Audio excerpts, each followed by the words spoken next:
Wa hadza siratul rabbika mustaqima. Dan inilah siratul mustaqim Tuhanku, gitu maksudnya ini. Qad fasalnal ayati liqaumi yadzakkarun. Sungguh kami jelaskan ayat-ayat bagi kaum yang memikirkan. Nah, berarti kan bahwa siratal mustaqimnya Allah itu adalah Al-Quran menurut ayat ini. Kemudian tuntunannya Nabi, wa ana hadza siratal mustaqiman fatabi'uhu, adalah siratal mustaqimku, itu adalah Al-Quran, maka ikutilah dia Al-Quran itu. Wala tatabi'u subula, jangan kamu ikuti garis hukum yang lain, jangan kamu ikuti jalan selain jalan yang lurus tadi, nanti akan mencerai-beraikan kamu atau memecah belah kamu dari jalan yang lurus ini. Itulah yang dia wasiatkan kepadamu. Nah, berarti kan jelas bahwa tuntunan Nabi Muhammad itu adalah siratal mustaqim, dalam hal ini adalah Al-Quran.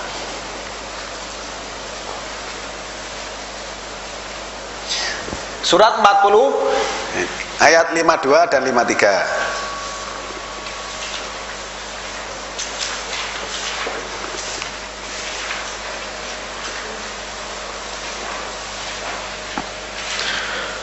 Yauma la yanfa'u adh-dhalimina ma'dziratuhum wa lahumul la'natu wa lahum su'ud dar.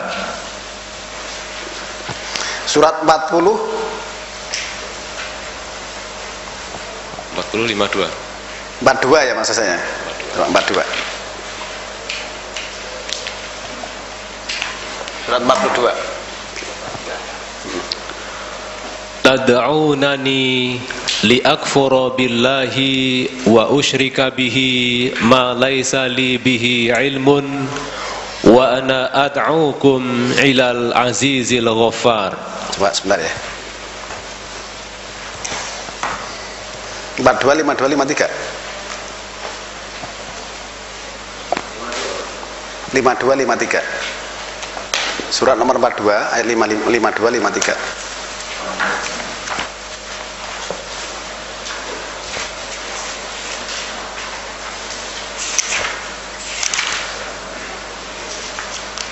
Empat dua, 52, 53.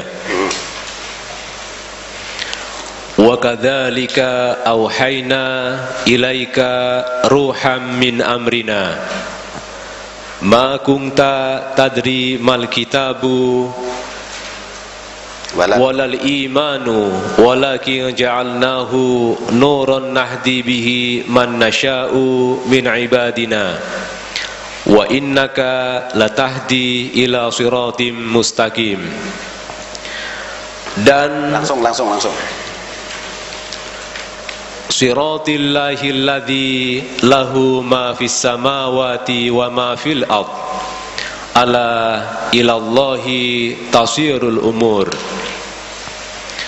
Dan demikianlah kami wahyukan kepadamu wahyu, yaitu Al-Quran, dengan perintah kami. Sebelumnya kamu tidaklah mengetahui apakah kitab Al-Quran, dan tidak pula mengetahui apakah iman itu. Tetapi kami menjadikan Al-Quran itu cahaya yang kami tunjuki dengan dia siapa yang kami kehendaki di antara hamba-hamba kami. Dan sesungguhnya kamu benar-benar memberi petunjuk kepada Shiratal Mustaqim, yaitu jalan Allah yang kepunyaannya segala apa yang ada di samawat dan apa yang ada di bumi. Ingatlah bahwa kepada Allah lah kembali semua urusan. Coba ini kita perhatikan secara cermat, Pak. Wa kadzalika auhayna ilaika ruham min amrina. Dan seperti itulah kami wahyukan kepadamu roh dari perintah kami. Ma kunta tadri mal kitabu walal imanu walakin ja'alnahu nuron. Tidaklah engkau mengetahui apa itu kitab begitu pula iman, tetapi kami jadikan dia itu cahaya. Nahdi bihi man nasya min ibadina. Kami tunjuki dengannya siapa yang dia kehendaki dari hamba-hamba kami.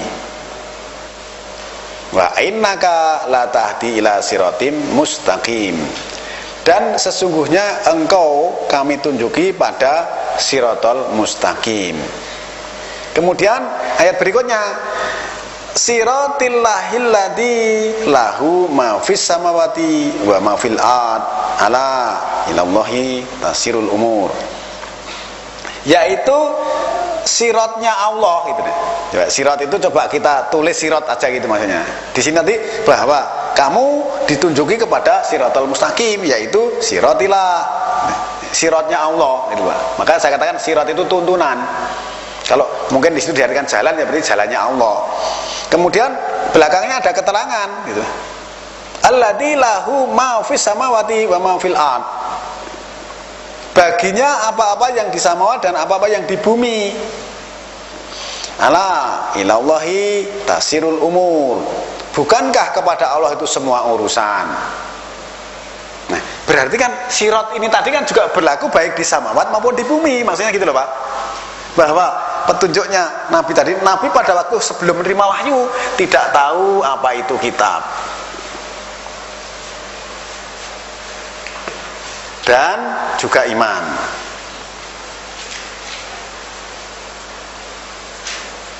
Jadi sebelum menerima wahyu ya nggak tahu tentang kitab, tentang iman itu nggak tahu Pak. Kan berarti setelah menerima wahyu baru menyampaikan, yang disampaikan kan wahyu. Tidak mungkin rumusannya sendiri gitu loh Pak. Karena sebelum menerima wahyu beliau juga tidak tahu kitab itu apa, iman itu apa, nggak tahu. Baru setelah itu baru mendapat petunjuk yang namanya siratal mustaqim tadi.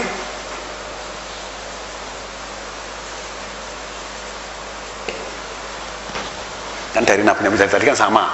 Sebelum menerima wahyu itu nggak tahu apa itu kitab, apa itu iman. Petunjuknya juga siratal mustaqim. Kemudian itu juga merupakan siratnya Allah gitu loh Pak.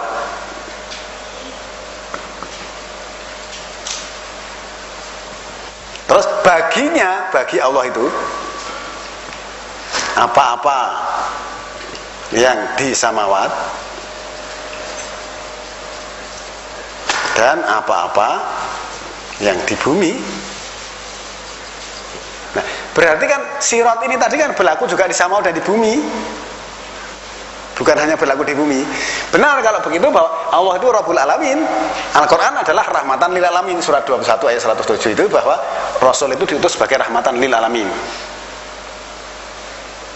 Duh, apakah dulu Nabi Muhammad pernah ke alam lain? Bukan begitu. Bahwa ajaran Allah tadi namanya siratal mustaqim, semuanya sama. Karena datang dari Allah yang satu, sudah barang tentu baik di samawat maupun di bumi ternyata juga siratal mustaqim. Karena siratnya Allah itu adalah siratal mustaqim.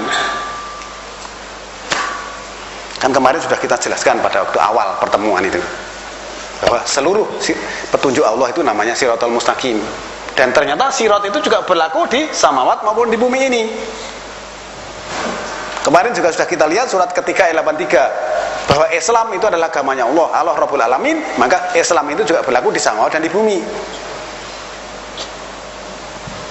Tanya Pak, tolong diulangi terjemahan dari surat 42 ayat 52 tadi.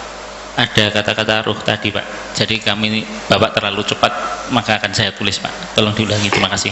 Wa kadzalika auhayna ilaika ruham min amrina. Dan seperti itulah kami wahyukan kepadamu roh dari perintah kami. Nanti Bapak bisa melihat surat 16 ayat 102 bahwa ketika menyampaikan wahyu itu kepada Muhammad itu juga Ruhul Kudus.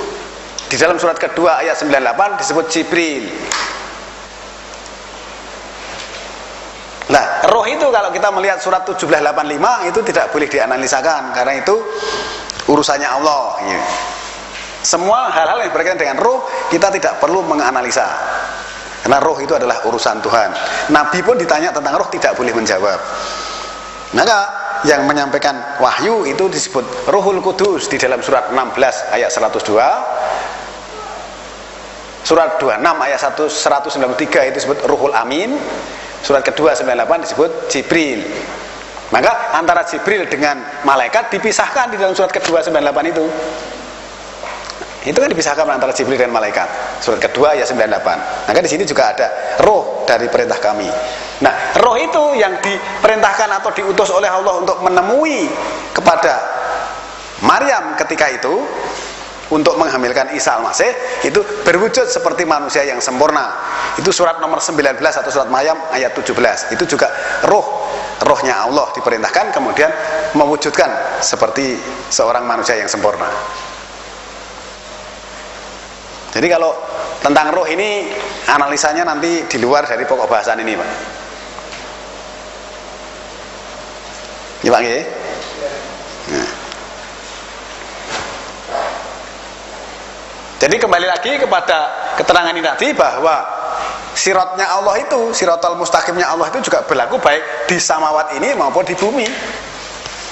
Ini nanti kalau kita melihat surat kemarin yang sudah kita analisa, surat ketiga ayat 83, bahwa Islam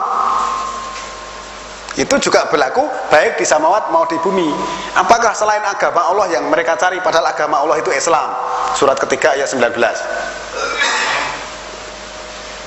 Baginya telah Islam orang-orang di samawat dan di bumi dengan patuh dan terpaksa.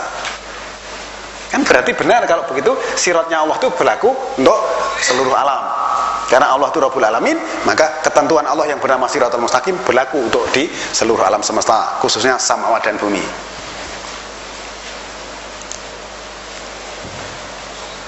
Bisa dipahami, Pak? Sampai di sini mungkin masih ada yang kurang jelas?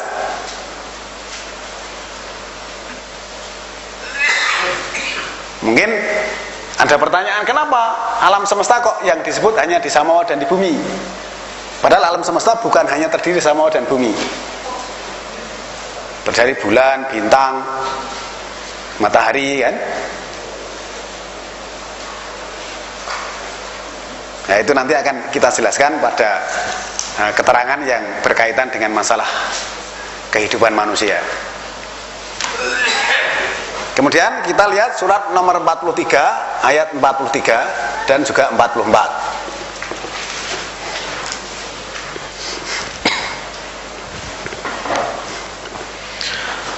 Fastamsik billadzi uhiya ilaika innaka ala siratim mustaqim wa innahu ladzikrul laka wa liqaumika wa sawfa tus'alun.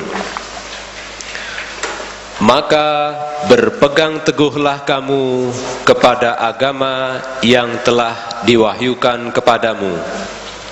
Sesungguhnya kamu berada di atas Shiratal Mustaqim.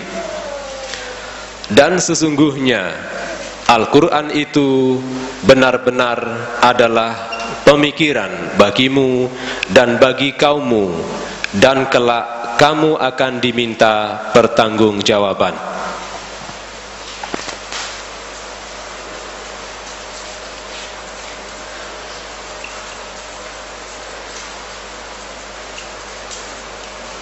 Nah, ini, Pak. Berpeganglah pada apa yang diwahyukan kepadamu. Kan berarti Al-Quran, Pak. Karena kamu berada pada Shiratal Mustaqim. Berarti Al-Quran itu kan sama dengan Shiratal Mustaqim. Ini tadi wahana hada sirati mustaqiman. Inilah Al-Quran, Shiratal Mustaqimku, tuntunanku yang tegak, jalanku yang lurus. Nah, maka berpeganglah pada apa yang diwahyukan kepadamu. Nek dikasih tanda kurung, yaitu Al-Quran. Bahwa sesungguhnya kamu berada pada Shiratal Mustaqim, berada pada jalan yang lurus, berada pada tuntunan yang tegak, tuntunan yang kokoh. Maka fatabi'uhu, ikutilah dia. Kalau kembali ke sini tadi. Kemudian bahwa dia innahu la dzikru laka wa liqaumika wa sawfa tus'alun. Bahwa dia di sini adalah maksudnya adalah Al-Qur'an tadi, Shiratal Mustaqim tadi. Yang diwahyukan itu kan Al-Qur'an.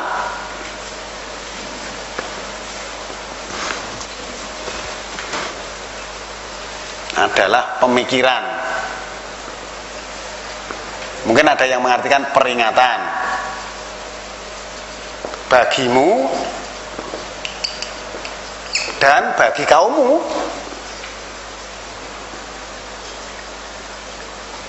Dan nanti kamu akan dimintai pertanggungan jawab.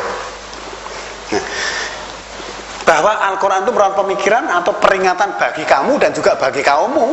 Dan Nabi sendiri juga diingatkan atau diminta untuk memikirkan tentang Al-Quran itu. Kita, kaumnya, juga diminta untuk memikirkan atau juga diperingatkan oleh Al-Quran itu. Wa innahu la dzikru laka wa li qaumika wa saufa tus'alun. Dan mereka dan kamu nanti akan ditanyai, itu artinya dimintai pertanggungan jawab. Nah, berarti yang diperingatkan oleh Al-Quran atau yang diperintah untuk memikirkan Al-Quran kan bukan hanya Nabi Muhammad, termasuk kita. Bahwa Al-Quran itu adalah dzikru laka wa li qaumika. Nah, kita termasuk kaumnya juga harus memikirkan atau kita mendapat peringatan dari ayat-ayat Al-Quran itu. Karena Al-Quran itu merupakan kabar gembira dan peringatan. Kabar gembira itu bagi orang-orang yang mau melaksanakan petunjuk Allah yang diungkapkan di dalam Al-Quran itu. Peringatan bagi orang-orang yang menentang. Orang yang menentang diperingatkan dengan nar, orang-orang yang taat diberi kabar gembira tentang surga, maksudnya begitu.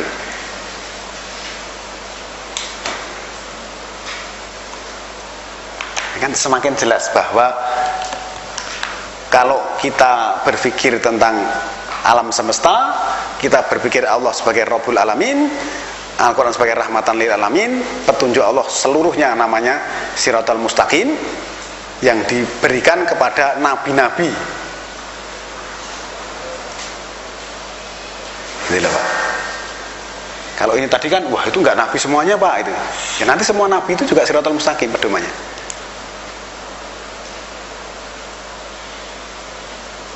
Sampai di sini mungkin masih ada yang meragukan tentang Siratal Mustaqim. Hanya saja Allah memberikan nama kepada yang diturunkan melalui Nabi Muhammad, namanya Al-Quran. Yang diturunkan kepada Nabi Musa namanya Taurat, kepada Nabi Isa namanya Injil. Tetapi kan itu datang dari Allah, itu kan sama gitu loh, Pak. Kalau kita hanya melihat lokasi bumi, itu akhirnya seolah-olah nanti kita tidak bisa melihat bumi-bumi yang lain, tidak bisa melihat alamin tadi. Melihatnya hanya lokasi arti, itu sempit sekali nanti kita pandangannya. Seolah-olah nanti Allah itu membeda-bedakan ketentuan hukum Allah. Nah, seluruh nabi-nabi itu juga petunjuknya Siratal Mustaqim, Pak. Kita lihat dulu ya.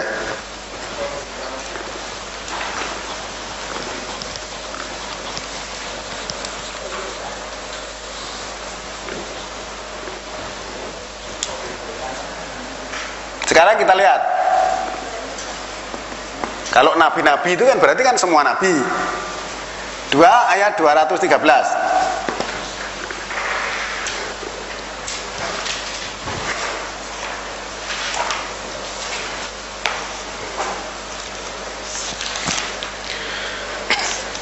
Kanan nasu ummatan wahidatan faba'asallahu an-nabiyyina mubashshirina wa mundhirina wa anzala ma'ahumul kitaba bil haqqi liyahkuma bainan nasi fi makhtalafu fihi wa makhtalafa fihi illa alladhina utuhu min ba'di ma ja'atuhumul bayyinatu baghyan bainahum fahadallahu alladhi amanu limakhtalafu fihi minal haqqi bi'idhnih wallahu yahdi man yasha'u ila siratim mustaqim. Manusia itu adalah umat yang satu. Setelah timbul perselisihan, maka Allah mengutus para nabi sebagai pemberi kabar gembira dan pemberi peringatan, dan Allah menurunkan bersama mereka kitab dengan benar untuk memberi keputusan di antara manusia tentang perkara yang mereka perselisihkan. Tidaklah berselisih tentang kitab itu melainkan orang yang telah didatangkan kepada mereka kitab, yaitu setelah datang kepada mereka keterangan-keterangan yang nyata, karena dengki antara mereka sendiri. Maka Allah memberi petunjuk orang-orang yang beriman kepada kebenaran tentang hal yang mereka perselisihkan itu dengan kehendaknya. Dan Allah selalu memberi petunjuk orang-orang yang dikehendakinya kepada Shiratal Mustaqim. Nah, ini kan Shiratal Mustaqim diberi orang yang dikehendaki, kan di sini tadi ya, manusia itu umat yang satu. Ya sebenarnya kita memang dulu di dalam surat 4 ayat 1, yang surat ke-7 189 itu kan, Allah menciptakan manusia min nafsin wahidah, dari diri yang satu. Mestinya kita memang harus umatnya yang satu. Di sini kan kanan nasu umatan wahidah. Manusia itu adalah umat yang satu. Fa ba'asallahun nabiyina mubassirina wa mundhirin. Allah membangkitkan nabi-nabi. Nabi itu kan banyak jumlahnya, nabi-nabi, untuk memberi kabar gembira dan peringatan. Tadi saya katakan kabar gembira itu biasanya sesuatu hal yang baik, surga itu kabar gembira. Peringatan itu bagi orang-orang yang menentang. Wa anzalna ma'ahumul kitaba bil haqqi, dan kami turunkan bersama mereka, bersama nabi-nabi tadi, kitab yang secara hak. Liyahkuma bainan nasi fimah talafu fi, agar dia jadikan hukum, atau agar dia hukum di antara manusia, ada tentukan hukum di antara manusia itu dari apa-apa yang mereka perselisihkan padanya. Wa mahtalafa fihi, dan tidaklah berselisih padanya ilal ladina utuhu min ba'di ma ja'athumul bayinat, gitu.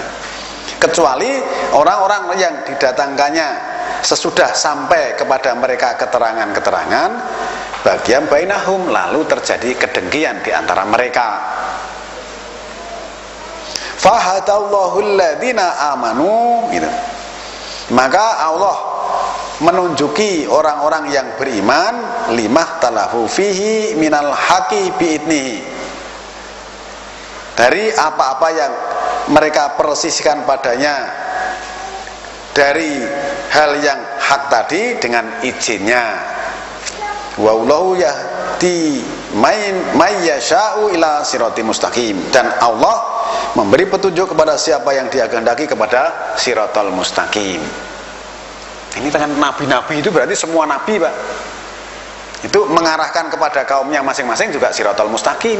Kalau memang dia betul-betul beriman tadi, Allah akan memberi petunjuk kepada Shiratal Mustaqim. Ini berarti kan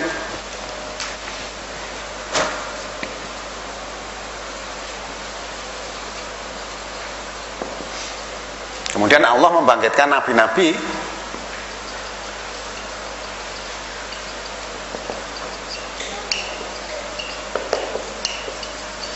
Nabi-nabi itu jumlahnya banyak, tidak perlu disebutkan satu persatu, berarti semua nabi.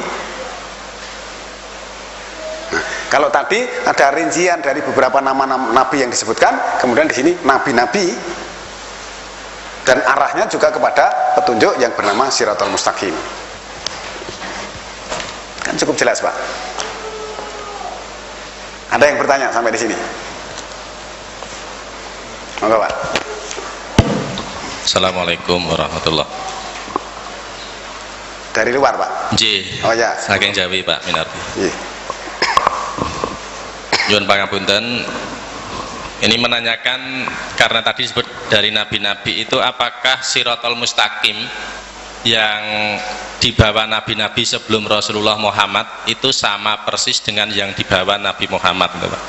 Karena ada ayat dalam surat Al-Maidah ayat 3 itu, al-yauma akmaltu lakum dina, berarti yang disempurnakan itu apakah khusus agama yang sudah dibawa Nabi Muhammad, apa memang sebelum Nabi Muhammad itu agama itu sudah persis seperti yang saat ini kita terima? Terima kasih. Iya, ini suaranya Pak Zainuddin ya.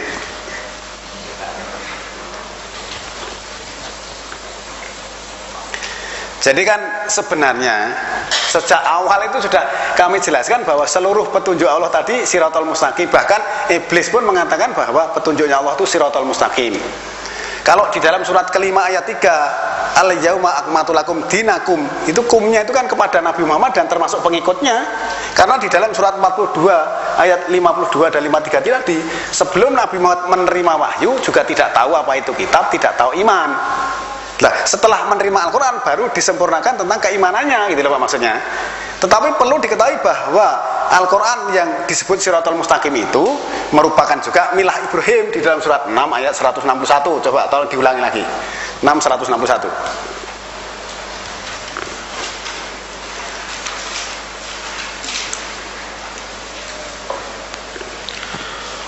Qul innani hadani rabbi ila siratim mustaqim dinan qiyaman millata Ibrahim hanifa wa ma kana minal musyrikin.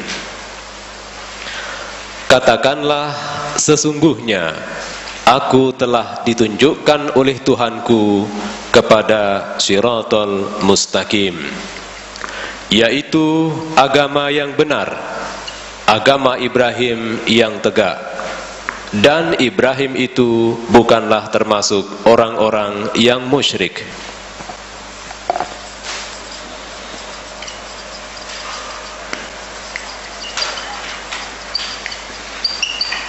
Nah, di sini kan berarti yang Shiratal Mustaqim yang diperintahkan kepada Nabi Muhammad untuk diikuti itu adalah Shiratal Mustaqimnya Ibrahim. Nah, karena itu diperintah untuk mengikuti sudah barang tentu sama, Pak. Bahkan nanti panjenengan bisa persani ya, surat ketiga ayat 95, surat 6 161 ini tadi, surat 16 123 dan surat 2278 di mana Nabi Muhammad diperintahkan untuk menyelamatkan milah Ibrahim. Tentu saja sama. Tadi kan sudah kita jelaskan sejak dari awal bahwa seluruh petunjuk Allah itu disebut Shiratal Mustaqim. Bahkan di dalam ayat ini Shiratal Mustaqim itu juga berlaku untuk di samawat dan di bumi ini. Islam itu agamanya Allah dan Islam itu juga berlaku untuk di samawat dan bumi. Islam itu surat 3 ayat 19, agamanya Allah. Ini ternyata juga ada di samawat dan di bumi, berarti sama. Maka kita harus melihat bahwa yang disempurnakan kepada Nabi Muhammad itu juga berlaku untuk kita. Bukan berarti sebelumnya belum sempurna, karena sebelumnya memang belum mendapatkan pengertian tentang kitab dan iman, kan berarti belum sempurna. Terbukti sebelum berusia 40 tahun atau sebelum Nabi Muhammad menerima wahyu juga belum melakukan sholat. Nah, setelah menerima Al-Quran itu baru imannya sempurna, gitu loh Pak. Maksudnya pengertiannya seperti itu. Tapi semuanya Shiratal Mustaqim. Iya, semuanya Shiratal Mustaqim dan semuanya sempurna. Kalau kita panjenengan persani nanti bandingkan ya, surat 16 ayat 89 itu Al-Quran telah menerangkan atas segala sesuatu. Nanti silahkan lihat surat ke-7 145 itu Taurat juga sudah menjelaskan atas tiap sesuatu. Berarti kan sama. Nah, Al-Quran sebagai petunjuk bagi manusia, keterangan atas bentuk dan Furqan. Taurat juga Furqan surat kedua ayat 53. Kemudian Injil juga Furqan surat ketiga ayat 3 dan 4. Di situ dikatakan min qablu hudalinas, dulunya petunjuk untuk manusia. Berarti sebelum diturunkan kepada Bani Israel. Bani Israel kan surat 17 ayat 2, surat ketiga ayat 48. Bahwa Taurat dan Injil untuk Bani Israel. Tetapi dulunya Taurat dan Injil itu petunjuk untuk manusia. Nah, termasuk milah Ibrahim ini kan juga petunjuk untuk manusia. Hanya diberikan nama Taurat dan Injil itu diberikan kepada Bani Israel menurut ayat ini, Pak. Ya, bisa dipahami? Sebenarnya kalau kita melihat konteks ayat itu, tidak boleh ayat itu berdiri sendiri hanya satu, Pak. Itu nanti akibatnya akan terjadi satu pengertian yang kurang pas gitu. Kalau kita melihat nanti korelasi ayat lain, ternyata kita akan jelas sekali gitu. Gitu Pak ya? Yang lain? Tanya Pak, ya, melanjutkan pertanyaan pekan yang lalu bahwa saya pernah bertanya duluan mana antara jagat raya dengan ketetapan atau Al-Quran atau Taurat, Injil atau surat Ar-Rahman pada zaman Adam. Sudah dijawab dengan cukup baik, cukup sempurna. Akan tetapi timbul pikiran kembali, atau kalau kita ketahui berdasarkan surat 213 tadi, manusia adalah umat yang satu. Kemudian Nabi Adam Sirotol Mustaqim dengan Sirotol Mustaqimnya. Kita ketahui bahwa Nabi Adam itu diturunkan dari tempat lain, surga, atau bisa dikatakan surga di dunia ini, yang berarti kebun atau taman. Yang kami ketahui juga bahwa dari tempat lain atau planet lain. Timbul pertanyaan, berarti masyarakat di bumi ini adalah generasi yang sudah ada, maksud saya ada generasi yang lebih dulu daripada Adam itu. Lah di sana itu mungkinkah terjadi nabi-nabi yang sebelum Adam itu? Yang jadi penasaran saat ini itu ya. Biar penasarannya hilang, tolong baca ayat ini dan ayat ini.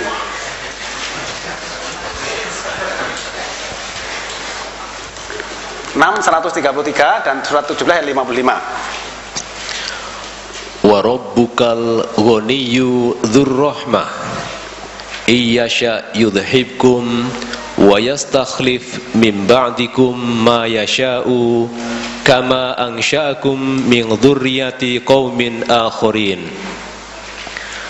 Dan Tuhanmu Maha Kaya lagi mempunyai rahmat. Jika Dia menghendaki, niscaya Dia memusnahkan kamu dan menggantimu dengan siapa yang dikehendakinya setelah kamu musnah, sebagaimana Dia telah menjadikan kamu dari keturunan orang-orang lain. Nah, berarti kan Adam itu generasi dari keturunan orang lain, Pak. Jadi ayat ini mengatakan, dan Tuhanmu kaya memiliki rahmat. Jika Dia kehendaki akan dimusnahkan kamu, gitu. Kemudian akan mengganti sesudah itu dengan siapa yang Dia kehendaki, sebagaimana Allah telah mewujudkan kamu dari generasi keturunan yang lain. Berarti kan Adam itu keturunan dari generasi yang lain, gitu. Nah, yang lain itu mana? Nah, setelah kita tahu bahwa Adam diturunkan dari tempat lain ke bumi, berarti kan Adam ternyata tidak dilahirkan di bumi. Nah, sekarang kalau Bapak tanya tentang nabi-nabi tadi, coba sekarang baca dulu surat 17 ayat 55. Wa rabbuka a'lamu bima fis samawati wal ard. Wa laqad faddalna ba'dhan nabiyyina 'ala ba'din wa ataina Dawuda zabura. Dan Tuhanmu lebih mengetahui siapa yang ada di samawat dan di bumi. Sesungguhnya telah kami lebihkan sebagian nabi-nabi itu atas sebagian yang lain, dan kami berikan Zabur kepada Daud. Nah, kita memahami pengertian ayat ini karena Allah memberikan pengertian samawat dan bumi, ya. Dan Tuhanmu lebih mengetahui siapa yang ada di samawat dan di bumi, dan sungguh kami karuniakan setengah nabi-nabi atas setengahnya, atau sebagian nabi-nabi atas sebagian yang lain, dan kami berikan Zabur kepada Daud. Berarti kan nabi-nabi, sebagian nabi kepada nabi yang lain, baik di samawat maupun di bumi, kan gitu Pak pengertiannya.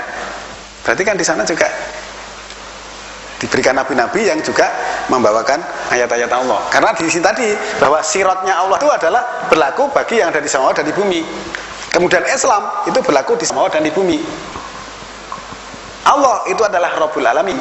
Maka di sini nabi-nabi itu diberikan karunia, dilebihkan setengah yang sama dengan yang lainnya, baik di samawat maupun di bumi, kan begitu pengertiannya. Oke Pak, berarti di sana juga nanti ada kitab yang sejalan atau Siratal Mustaqim persis dengan Al-Quran. Kandungannya, iya betul. Nah, mudah-mudahan nanti NASA ke sana sudah membawa kemudian ditotokkan dengan ini betul-betul jadi. Harusnya yang sana itu astronomi Muslim. Oh iya.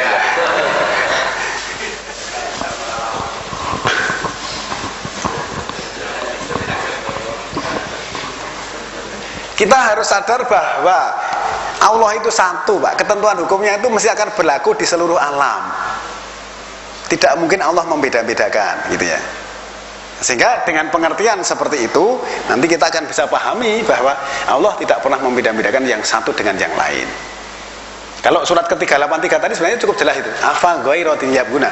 Itu kalau apakah selain agama Allah yang mereka cari?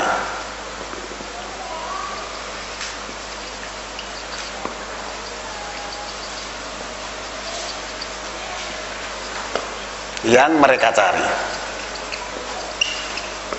Nah, kalau agama Allah ini adalah Islam, surat ke-319 kan agama Allah itu Islam.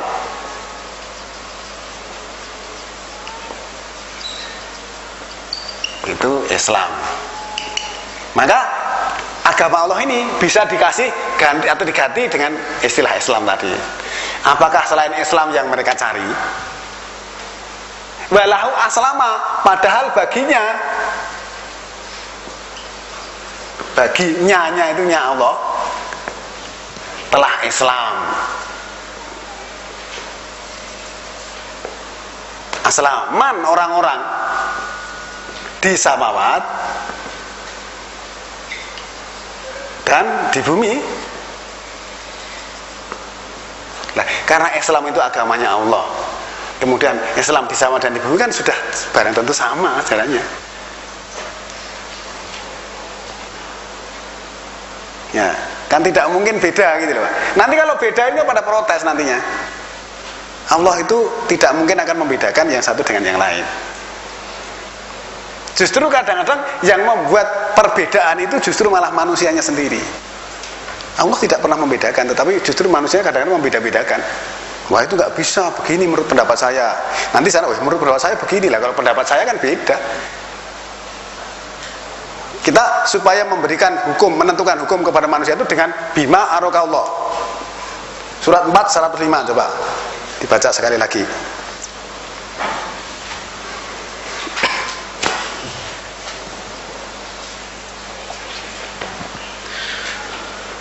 Inna anzalna ilaikal kitaba bil haqqi litahkuma bainan nasi bima arakallah wala takun lil khainina khosima. Sesungguhnya kami telah menurunkan kitab kepadamu dengan membawa kebenaran, supaya kamu mengadili antara manusia dengan apa yang telah Allah wahyukan kepadamu. Dan janganlah kamu menjadi penantang karena membela orang-orang yang khianat.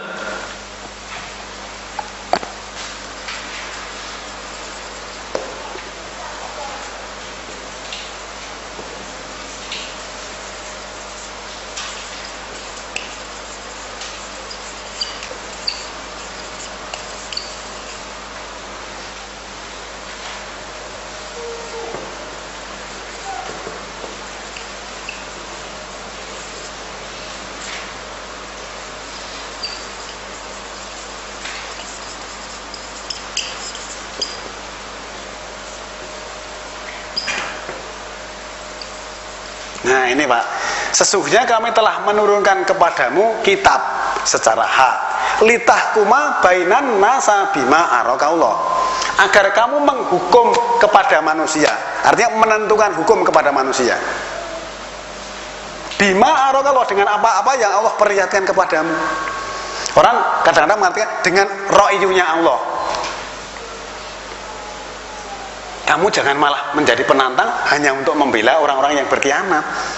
Kebanyakan kan orang malah membela ini orang yang berkhianat. Dijelaskan Al-Qur'annya begini, malah dia ngewangi orang yang berkhianat terhadap ayat tadi. Banyak nggak yang begitu, Pak? Nah, kamu itu jangan malah membela ini orang-orang yang berkhianat terhadap ayat Allah. Kok malah membela itu nggak begitu, Pak? Yang benar begini. Sing dibela itu padahal sebenarnya berkhianat terhadap ayat-ayat Allah.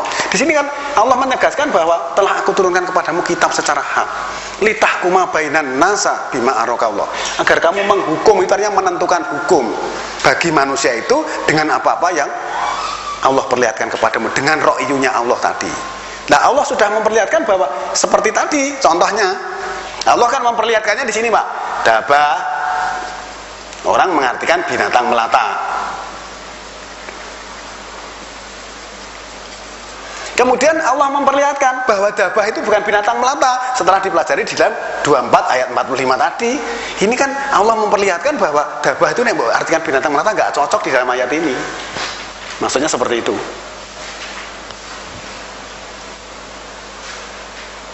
Nah, Islam itu bukan hanya berlaku di bumi. Kalau kita melihat di sini ternyata itu nggak cocok nanti. Menurut apa yang Allah perlihatkan itu bahwa Islam itu berlaku di samawat dan di bumi. Islam itu agamanya Allah. Allah itu Rabbul Alamin, bukan Rabbul Ardi. Ya, bisa ditangkap Pak? Jelas kan? Persoalannya jadi jelas kalau kita melihatnya secara komprehensif. Maka kita jangan justru menentang ayat untuk membela orang-orang yang berkhianat. Itu banyak yang seperti itu Pak. Loh, kamu itu salah pengertian, saya mbok belani itu sebenarnya orang berkhianat terhadap ayat Allah malah mbok belani. Kalau orang kan katakan, wah kalau begitu apa sekian banyak, ini salah semua. Kan kemarin udah tak beri contoh kan.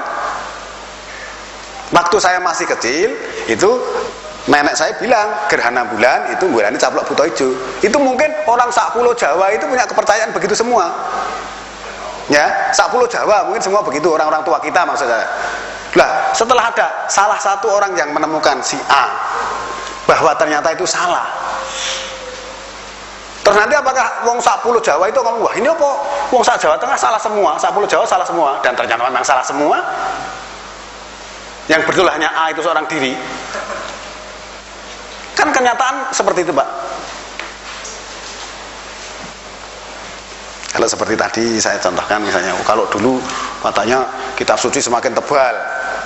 Wah itu yang mengatakan wong sak donya kabeh apa salah semua. Lah dengan data ini, apa kita masih punya keyakinan seperti itu?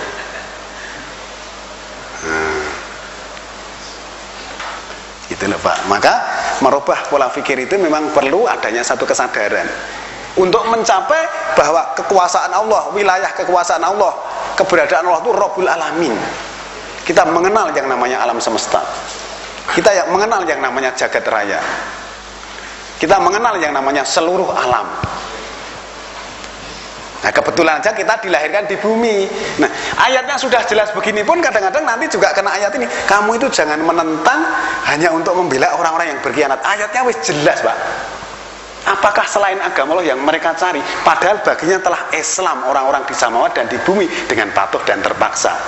Sudah jelas orang-orang. Wah man itu belum tentu berarti orang. Lah mbok artikan apa? Lah yang Islam di sana itu kira-kira apa? Memang kodok yang Islam. Lah mesti manusia ta Pak? Karena petunjuk untuk manusia gitu loh Pak. Kalau kita berusaha untuk mencari pembelaan pada hal itu salah kan berarti sama saja membela orang-orang yang berkhianat terhadap ayat Allah tanpa disadari gitu loh Pak. Ya Pak. Oke, monggo Pak. Saya bertanya tentang kitab yang dibawa disampaikan oleh Nabi Ibrahim itu apa? Sebab kalau Nabi Muhammad adalah milah Ibrahim yang disampaikan Quran, dan sebelum Quran ada adalah Injil dan Taurat. Sekarang Nabi Ibrahim itu termasuk Injil, Taurat atau Quran? Sekian, terima kasih. Kita harus paham dulu tentang pengertian kitab Pak. Kitab itu tidak sama dengan buku. Kitab itu maknanya adalah ketetapan. Nah, kitab Allah itu berarti ketetapan Allah. Seluruh ketetapan hukum Allah itu disebut kitab. Jadi kita jangan kalau wah kitab itu terus nanti asosiasi pemikirannya buku. Bukan. Jadi kitab itu adalah ketetapan Allah. Nah, secara kebetulan Allah memberikan nama kepada kita bahwa bukan secara kebetulan ya, memang sudah direncanakan. Bahwa Allah memberikan nama kitab atau ketetapannya yang diturunkan kepada Nabi Muhammad itu namanya Al-Quran. Ini tadi di dalam ayatnya terdahulu kan bahwa antara Musa dan Harun kan juga bersamaan Pak. Kami turunkan kepada keduanya kitab. Kami berikan kepada keduanya Siratal Mustaqim. Sedangkan Taurat itu kan yang terkenal diberikan kepada Nabi Musa, dan ternyata Harun juga diberikan hal yang sama. Kan nama itu hanya sebuah nama yang memang Allah berikan, tetapi kandungan daripada isi kitab atau ketetapan tadi mesti sama. Ketetapan itu datang dari Allah yang satu gitu loh Pak pengertiannya. Jadi kitab itu maknanya ketetapan. Kalau kita membaca surat 6 ayat 89 misalnya, bahwa seseorang yang diberi kitab, hukum dan kenabian. Kitab itu artinya ketetapan, hukum itu isinya, kitab itu ketetapan tadi, hukum isinya hukum, kenabian itu pangkatnya. Seorang nabi itu berhak menerima wahyu dari Allah. Nah, di dalam hal surat kedua 213 tadi, seorang nabi ternyata juga memberi kabar gembira dan peringatan. Nah, tugas memberi kabar gembira dan peringatan itu Allah menggunakan istilah rasul atau utusan. Maka surat kelima 99 2454 bahwa rasul itu tugasnya menyampaikan. Kita harus bisa membedakan pengertian seperti itu. Oke? Jadi kitab itu tidak sama dengan kitab buku maksudnya. Memang ada juga kitab yang artinya buku, tetapi kitab yang dimaksudkan di sini adalah ketetapan. Masalah milah Ibrahim itu juga artinya ajaran Ibrahim. Nah, ajaran Ibrahim ternyata juga disebut Siratal Mustaqim di dalam surat 6 ayat 161. Nah, seluruh nabi-nabi juga menyampaikan Siratal Mustaqim. Bahkan iblis pun mengakui tentang keberadaan petunjuk Allah namanya Siratal Mustaqim. Coba ya, supaya kita tidak salah pengertian. Kita jangan misunderstanding bahwa kitab itu rumangsane buku. Jadi milah itu apa yang dipakai? Milah itu artinya ajaran. Jadi kita harus memahami pengertian. Milah itu artinya ajaran. Milah Ibrahim, milah artinya ajaran Ibrahim. Milah ta Ibrahim Hanifah. Milah Ibrahim sesempurnanya. Nah, Ibrahim itu juga seorang yang qanaah, orang yang tekun sesempurnanya. Terus bukunya apa? Karena kan gini Pak, yang ketetapan Allah yang ditulis tadi, yang berupa Taurat dan Injil itu kepada Bani Israel, Al-Quran kepada Nabi Muhammad. Sedangkan kepada Ibrahim kan nggak ditulis. Kan tidak semua ketetapan Allah itu ditulis gitu loh Pak. Ternyata yang tertulis itu kan Taurat, Injil dan Al-Quran. Gimana? Yang dimaksud yang ditulis itu Pak. Nah yang ditulis kan Taurat, Injil dan Al-Quran. Itu cuma milahnya itu Pak. Ajarannya, tetapi kandungannya sama. Buktinya Nabi Muhammad diperintah untuk melaksanakan milah Ibrahim. Namanya juga Siratal Mustaqim gitu loh Pak. Ya, mungkin yang lain supaya kita tidak ada satu bayangan pengertian yang keliru bahwa selama ini kita membuat satu batasan-batasan pengertian sesuai dengan penalaran kita, itu akibatnya jadi keliru gitu. Kemudian yang perlu dipahami Pak, setiap kita melihat satu ayat itu jangan berdiri sendiri. Karena sering saya katakan bahwa Al-Quran itu universal, artinya ayat yang satu dengan yang lain saling berkaitan dan itu merupakan satu universe, alam semesta. Itu ada di dalamnya. Kalau nanti kita satu ayat berdiri sendiri itu nanti nggak bisa ketemu persoalannya. Apalagi cuma dipotong. Kalau dipotong itu nanti lebih parah lagi gitu. Jadi komponen-komponen yang ada itu harus dihimpun, kemudian dibentuk akan menjadi satu struktur pengertian tentang sesuatu. Kalau orang mikul balok kayu itu tidak ada orang mengatakan, wah itu kamu bawa rumah mau dibawa kemana? Ya nggak ada yang balok rumah. Itu baru bahan dari rumah, ini digawe omah. Nanti nek digawe jembatan ning nggon kalian ya namanya jembatan wot. Ning nek kayune gede namanya nggak ugal-agil. Wot yang kokoh mungkin begitu. Ada yang lain Pak? Ada Pak, dari luar lagi Pak. Berdasarkan dari surat 405. Sebentar, nggih, gantian. Nggih. Monggo. Berdasarkan dari surat 405, Allah memfirmankan litahkuma bainan nasi bima anaqallah. Setelah saya berbicara demikian, dia mengatakan mereka mengatakan apa yang tertera di surat 18:109, ilmunya Allah itu andikan lautan untuk tinta dan hutan untuk penanya itu tidak habis, maka jangan kamu telan begitu saja. Al-Quran itu kan telan mentah gitu istilah demikian.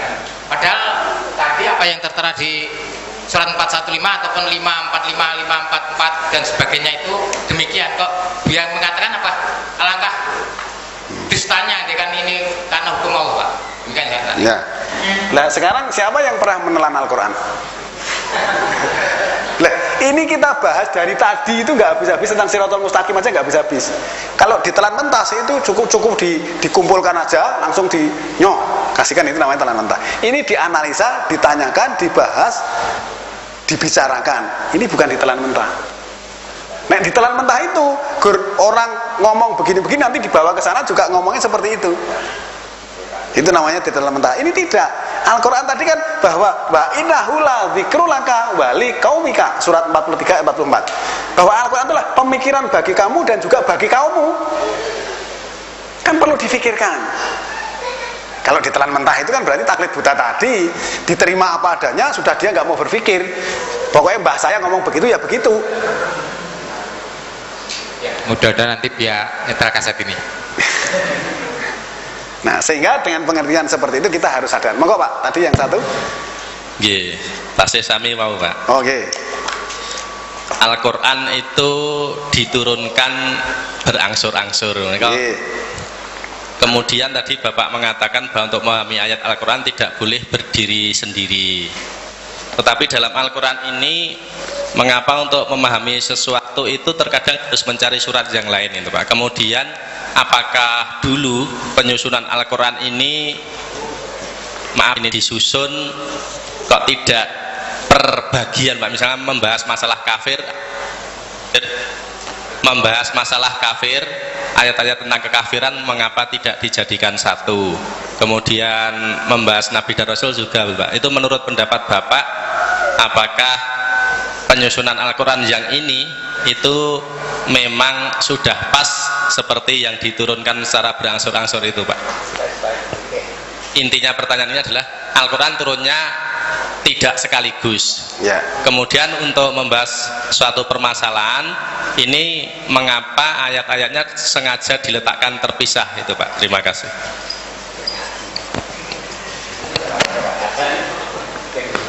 Di dalam surat nomor 43 ayat 44 tadi, bahwa Al-Quran itu merupakan pemikiran atau peringatan, tapi kalau saya mengartikan lebih cenderung kepada pemikiran. Berarti kan harus dipikirkan. Di dalam surat ketiga 138, Al-Quran sebagai pelajaran, itu kan harus dipelajari Pak. Nah, sekarang Al-Quran diturunkan secara berangsur-angsur. Dan Bapak perlu tahu bahwa Al-Quran berangsur-angsur ini tidak per satu surat, itu tidak. Kita tahu bahwa wahyu yang diturunkan pertama kali kan surat Al-Alaq ayat 1 sampai 5. Sekarang ayat itu diletakkan di dalam nomor surat 96.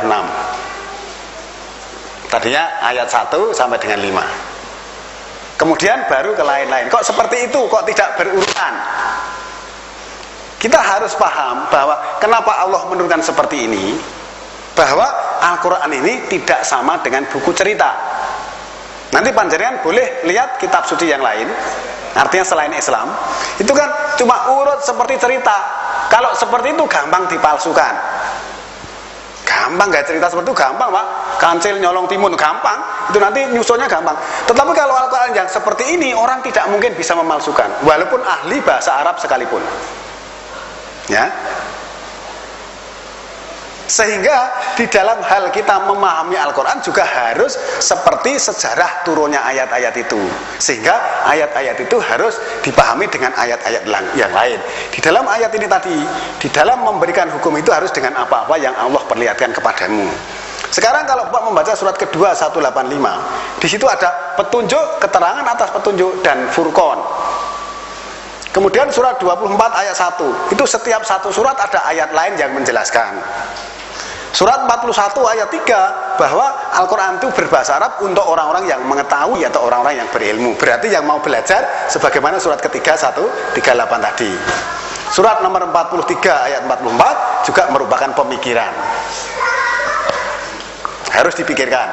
Di sini pelajaran, itu harus dipelajari. Nah, banyak sekali persoalan-persoalan yang bisa kita pahami di dalam ayat, dan masih banyak ayat-ayat yang lain, bahwa di dalam memahami ayat Al-Quran itu Allah sudah memberikan jawaban. Seperti tadi, bahwa ada satu surat, kemudian nanti diterangkan di dalam ayat yang lain. Gabah tadi ternyata setelah dilihat artinya bukan binatang melata. Ada yang berkaki 2, ada yang berkaki 4. Misalnya seperti itu. Sehingga dengan demikian maka Al-Quran itu tidak mungkin bisa dipalsukan oleh siapapun juga. Kemudian penyusunan kitab yang sekarang sudah sesuai dengan apa yang ditunjukkan oleh Allah pada waktu itu. Begitu turun, kemudian Nabi menghafalkan, kemudian disampaikan kepada para sahabat untuk dihafalkan, kemudian ditulis oleh juru tulisnya, walaupun pada waktu itu belum dikodifikasikan. Dalam sejarah tercatat bahwa kodifikasi Al-Quran itu setelah Nabi Muhammad meninggal, sehingga baru itu ditulis, kemudian disusun dan dibukukan seperti itu.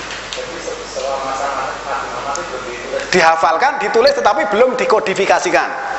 Sudah ditulis dan disusun sesuai dengan yang ditunjukkan oleh Nabi, mestinya atas petunjuk Allah melalui Jibril. Oleh karena itu, kalau wahyu yang pertama kenapa kok diletakkan di surat nomor 96, ini nanti juga ternyata analisanya dengan hubungan matematika itu ketemu, Pak.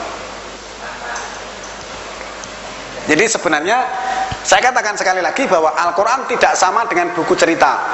Kalau bapak-bapak membaca kitab suci selain Al-Quran, itu nanti seperti cerita dan mudah sekali ditiru. Nah, karena Al-Quran itu datang dari Allah, ternyata banyak sekali bahasa-bahasa Al-Quran yang ternyata tidak mudah begitu saja dipahami dengan bahasa Arab atau dengan bahasa yang lain.